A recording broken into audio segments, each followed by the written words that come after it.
Under occupational health and safety laws, individuals are being flagged and placed on community notification lists. This is happening without the target's knowledge, and in many countries, these community notifications are being used by corporations and others to target innocent individuals such as dissidents, whistleblowers, the outspoken, etc. In conjunction with these notifications, corporations and others are in some cases using a practice that was used in the former Soviet Union called the psychiatric reprisal. This is used as a means of retaliation, revenge, blacklisting, silencing, or controlling members of society. Once on the notification system, warnings about the targets are sent out to every individual the target comes into contact with, thus poisoning their associations and socially annexing the targeted individual. A full definition is GangStalking is a systematic form of control which seeks to destroy every aspect of a targeted individual's life. Once a target is flagged, a notification is sent out to the community at large, and the target is followed around 24/7 by various communities that they are in. The community notifications will go out to various places: apartment rentals, future employers, stores, and communities where the target visits will all be notified. Masonic lodges, temples, churches, doctors' offices, fire departments, police stations, etc. A covert investigation might also be opened, an electronic means used by the civilian spies and snitches as part of the overt and covert monitoring and surveillance process. Individuals can be flagged, designating them as having a history of aggressive or inappropriate behavior. This notification system will follow the target if they move, change jobs, or visit other areas. It lets the community believe that the target is a person who needs to be watched or monitored. The identity of the person and the nature of the risk must be given to staff likely to come into contact with this person. While workers have the right to know the risks, it is important to remember that this information cannot be indiscriminately distributed. Individuals are being flagged without their knowledge. In many countries, these community notifications might fall under community safety and health laws. It seems that employers, educational facilities, and community centers are in some cases flagging innocent individuals as a means of revenge or controlling members of society. Maria Buffa, a former salaried employee in the personnel department at Ford World headquarters in Dearborn, Michigan, said she too was sent to a psychiatrist after she filed a sexual harassment complaint in February 1999 against a female coworker. "You think maybe I am the problem. Why else would they be sending me to a psychiatrist?" she said. The psychiatrist Ford selected, Dr. Edward Dorsey of the Midwest Health Center, made a report that said the only psychiatric symptom Buffa displayed was anxiety. Dorsey's report said that the referral came from Ford's medical department and was at least in part due to her complaints of the sexual harassment. He also noted that the Ford doctor who referred Buffa cited a couple of incidents. She was seen yelling at someone, and she had shown up at a fitness center, quote, wearing less than the usual amount of clothing for that physical activity. In April 1999, Buffa's boss fired her for the good of the company, she recalled being told. The process begins when the individual is then placed under overt and covert forms of surveillance. Everywhere the targeted individual goes, their name is flagged. In a big city, this could mean that thousands upon thousands of people are getting a notification about the target. The person is followed around 24/7. Foot patrols and vehicle patrols are used to follow the individual around as part of the monitoring process. During these patrols, a one-handed sign language is used to assist the citizen informants with communicating to each other. They will use this to silently communicate to any business the target enters or other areas. GangStalking is experienced by the targeted individual as a psychological attack that is capable of immobilizing and destroying them over time. The covert methods used to harass, persecute, and falsely defame the targets often leave no evidence to incriminate the civilian spies. It's similar to workplace mobbing, but takes place outside in the community. It's called GangStalking because groups of organized community members stalk and monitor the targets 24/7. Many targeted individuals are flagged, harassed, and placed under surveillance in this way for months or even years before they realize that they are being targeted by an organized protocol of harassment. What happens during the monitoring and surveillance is very similar to what happened to many innocent individuals in the former East Germany, or activists and dissidents in Russia. Many innocent people in the former East Germany would be targeted by the state, and then their friends, family, and the community at large would be used to monitor, prosecute, and harass them. The same persecutions and harassments are now happening in democratic countries.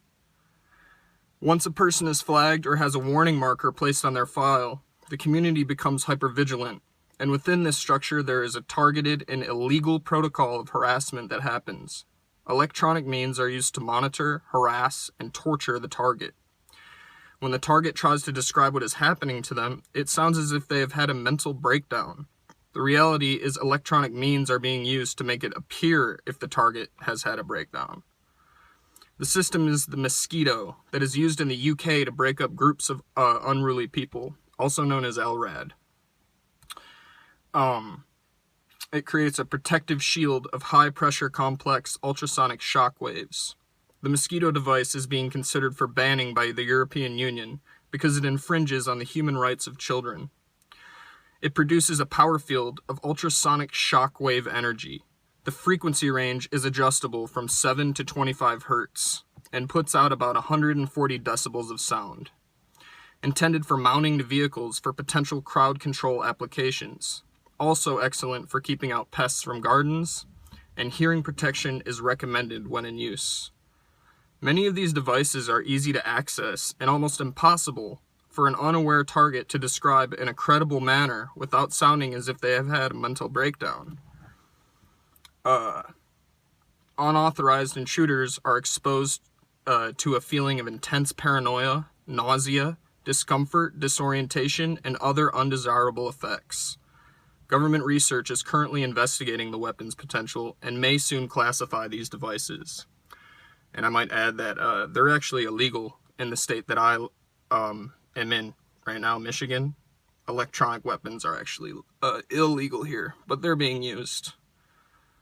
In Russia, similar means were used by the state to declare an activist or a dissident or anyone that they thought to be an enemy of the state as mentally unfit, and many were institutionalized using this form of systematic control. The closest thing to gang-stalking that democratic countries have seen before this is McCarthyism, COINTELPRO, MKUltra, and Red Squad programs.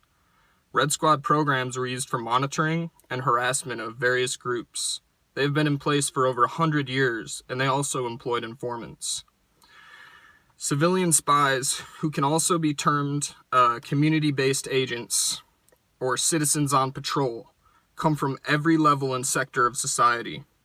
Remember, anyone the target comes into contact with gets a warning about the target. Just like with COINTELPRO investigations, everyone in the target's life is contacted and advised as to why the individual has been flagged, and advised not to discuss the notification, and asked to be a part of the ongoing, never-ending monitoring process. This process is covertly designed to control the targets, keep them in line, or destroy the target over time, leaving them with no form of support. These actions are specifically designed to mimic a psychological operation, also known as a PSYOP. This psychological harassment of the target is designed to destroy them over years, making them look crazy and leave them with no form of support. The individuals around the target carry out actions and tasks as they are instructed, without realizing that the structure is psychologically designed to break the target down. Worldwide programs of control and conformity have been used with equal success and lethality.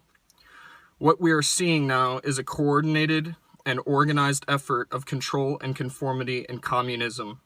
Many countries around the world are currently using a model of policing called community-oriented policing.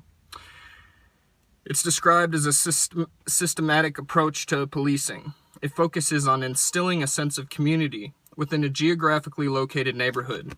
Communities come together and discuss what values they would like to have in their community development, and it's also a time to discuss any problems that might be happening in a specific area.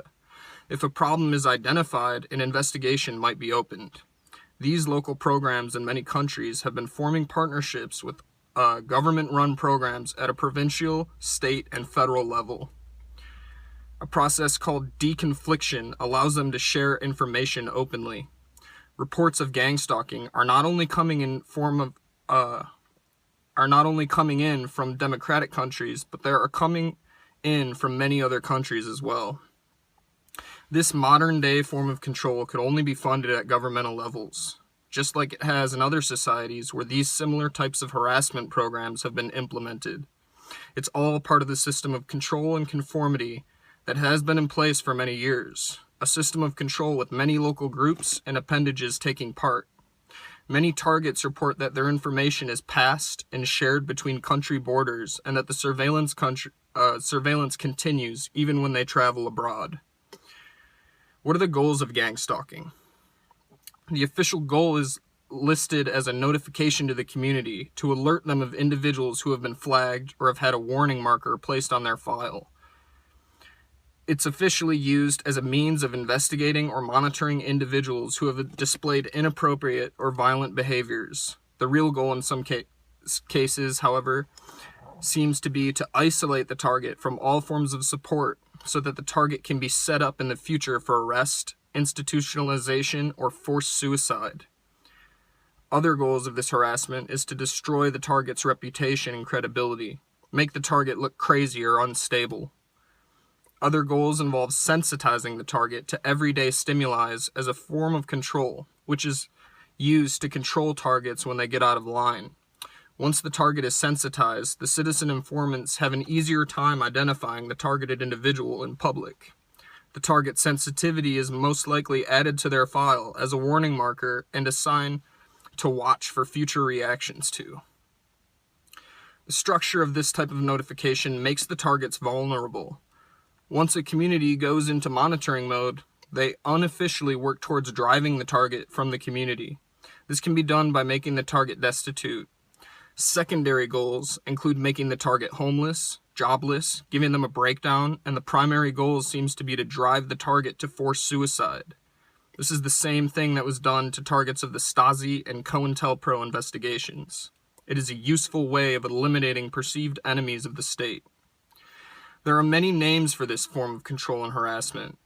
Under the gang stalking label, you will find other terms such as community mobbing, workplace mobbing, community stalking, stalking by proxy, organized stalking, cause stalking, multi-stalking, but it's all part of the same community notification harassment protocol.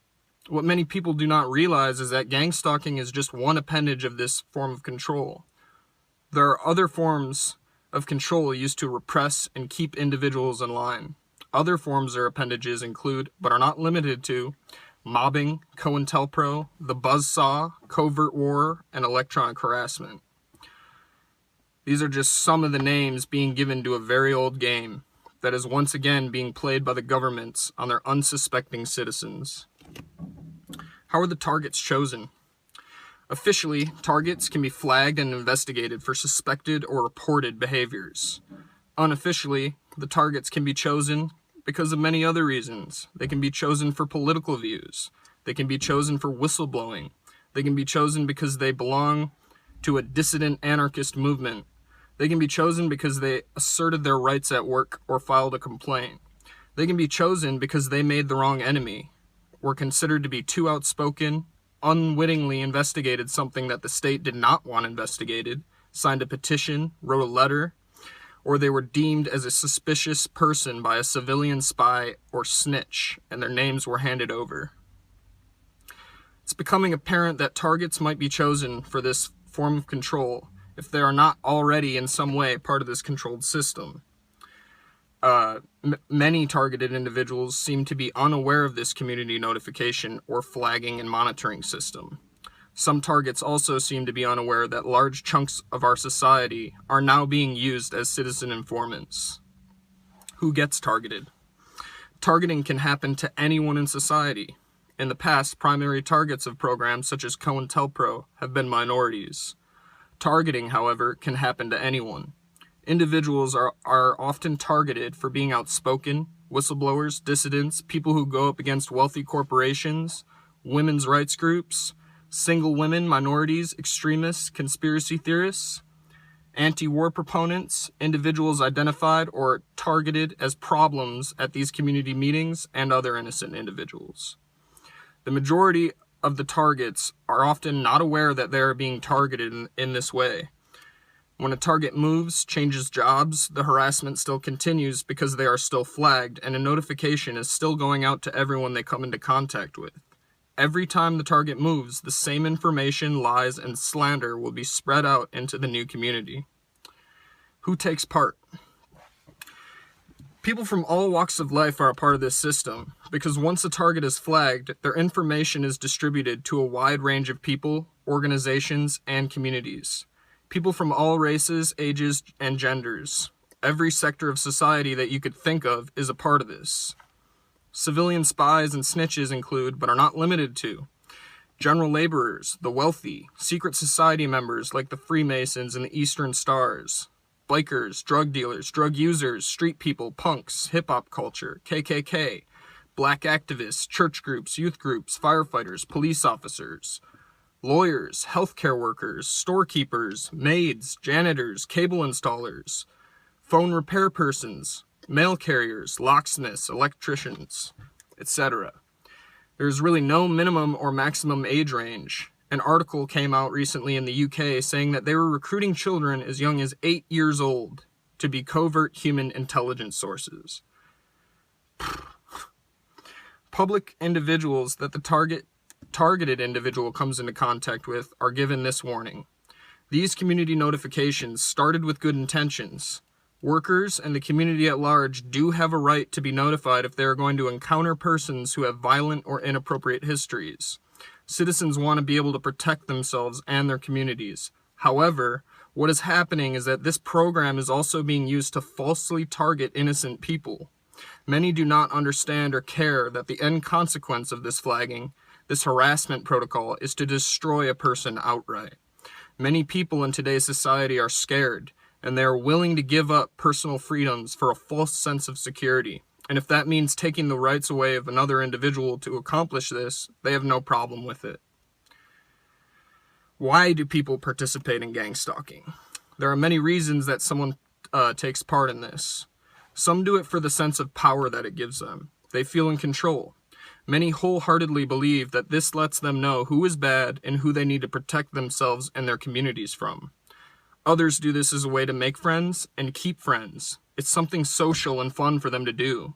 They love that special feeling of monitoring and protecting their community. Many in society use the one-handed sign language to communicate, and it's very effective in breaking down race, gender, age, and social barriers. Many believe that it also lets them know who is on their side versus who could be the potential target. Others are forced or blackmailed by the state or the police into taking part. They are told that they are part of Homeland or national security. They are told that they are being used to help keep an eye on dangerous or emotionally disturbed individuals. They see themselves as heroic spies for the state. Others are just local thugs or informants who are already being used for other activities, and their energies are diverted over into these community health and safety programs. Some may be given the choice of monitoring a targeted individual for a reduced sentence or expungement of their record. Others are just told outright lies and slander about the target to get them to go along with ruining the target's life. Many caring families are told that the individuals have displayed mental health issues or other socially unacceptable behaviors and might be a danger to themselves or the community at large, and that the notification is necessary for keeping a community safe. They are asked not to disclose this, however. Many are, however, just average citizens who in the course of going about their day-to-day jobs are being used to keep an eye out, and if flagged target does come into their vicinity, they are asked to watch, monitor, and observe the target. It's the way the society is.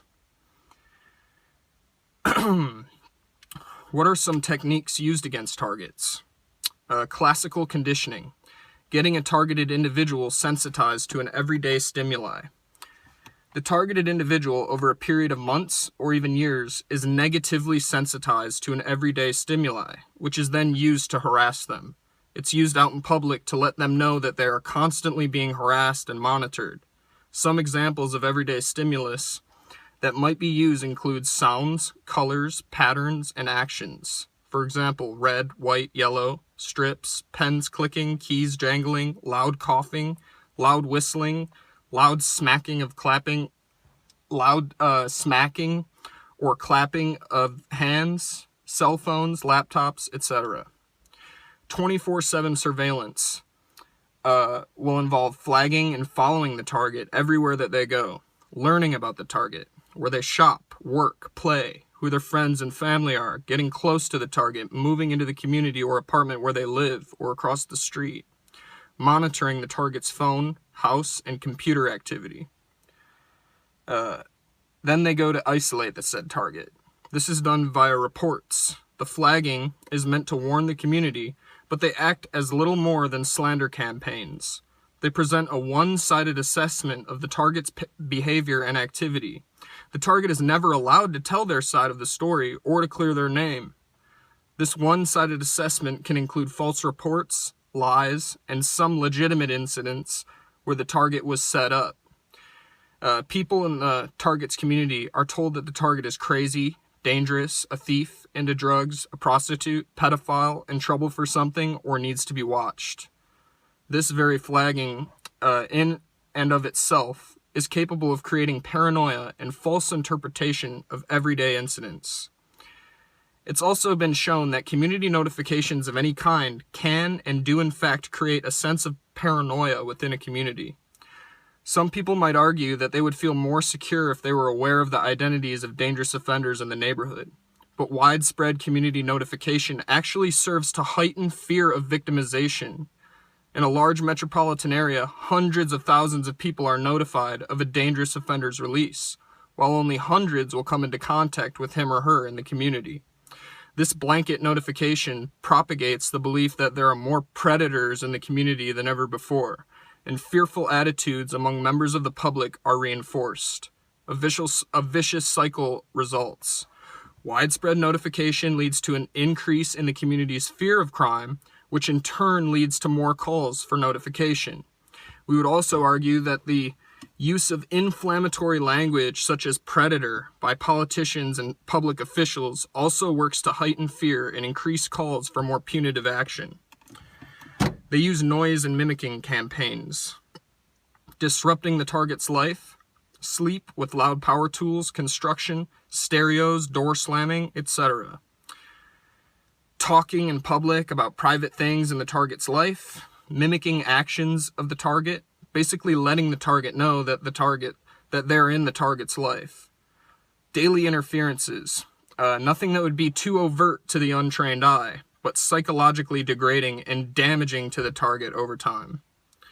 Everyday life breaks in street theater, flat tires, sleep deprivation, drugging of food, putting dirt on the target's property, mass strangers doing things in public to annoy targets. These strangers might get a text message to be at a specific place and at a specific time and perform a specific action. This is also known as a flash mob. Electronic harassment. Sorry, the video cut off. This flagging system allows the community to treat the targets as less than someone that they are allowed to harass and victimize. It gives them a license to do unspeakable things to innocent targets and their families. These actions might seem harmless to the citizen informants, but in reality the actions could be causing great psychological trauma for the target. For example, blocking the target's path, getting ahead of them in line, cutting or boxing them in on the road, saying or doing things to elicit a response from the target. It's like the death of 1,000 paper cuts. One or two minor incidences will not cause any harm to the target, but over time, it may kill them. Where does the support or funding for this come from? Through the systematic harassment that the targeted individuals refer to as GangStalking is immoral and unethical in nature. Programs such as this in democratic countries and non-democratic countries have always been funded by the government. They are the only ones with enough money, coordination, and power to keep such a system in place. These coordinated efforts then join hands with others for this systematic form of control and harassment to exist. So what can you do to help?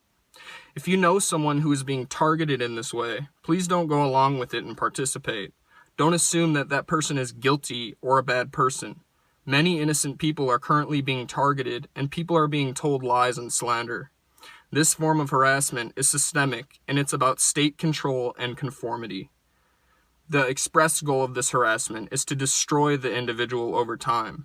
If you are unaware, or if you are aware of someone being harassed in this way, subtly direct them to websites that deal with gang stalking or sites for targeted individuals. Knowledge is power. You can subtly suggest that your local newspapers or community papers print articles about targeted individuals, or even write an objective piece about gang stalking. If you're a lawmaker, you can petition for changing the laws. Ensure targets who are flagged in this way have proper notification letting them know that they are flagged. Convicted criminals have this right. Why can't targeted individuals have this right? Many of whom are innocent members of the public. Petition for better oversight of these programs. As it stands, communities are getting away with serious human rights violations and abuses, and complaints are not being heard. Authority figures such as the police in many cases are not taking the reports seriously. If you are a lawyer, our community needs lawyers who are skilled in helping targets access freedom of information files. Lawyers who can help targets get their files reviewed or corrected. Lawyers who can work with the existing privacy laws to limit who and where the target's information is disseminated to. We need human rights lawyers who can address the complaints of abuses that are happening to people listed or flagged in this manner. Illegal surveillance, illegal access to mail and electronic communications, and torture via electronic monitoring. You can subtly offer your support to someone who is being treated in this way in very small, subtle ways. And lastly, you can just bring up gang stalking or targeted individuals to your friends or family. Thank you for your time. Community. So here's what we'll do.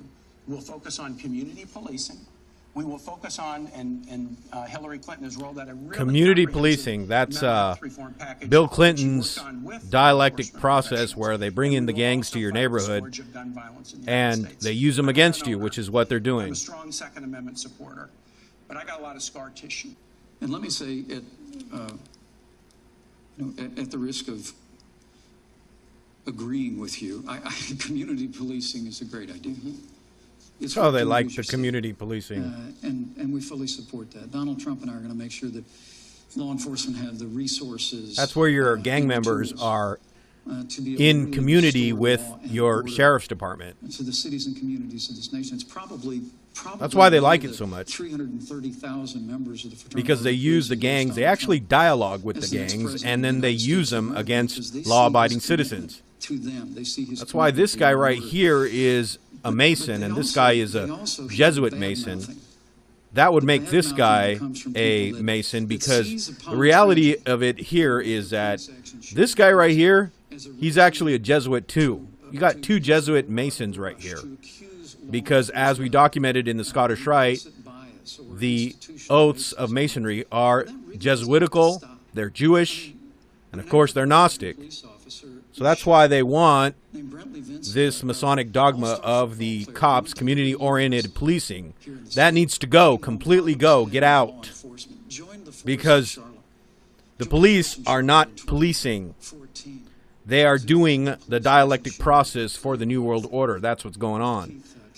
Bringing all things to consensus with all these evil law-breaking criminals, where they want you dialoguing with them, or they're using them against you because you're a law-abiding citizen. And these criminals, that's how they keep you in line. So community-oriented policing needs to go, big time. It is Gnostic. It is the tree of the knowledge of good and evil implemented on the street level. It is evil and is wicked. So there you have it.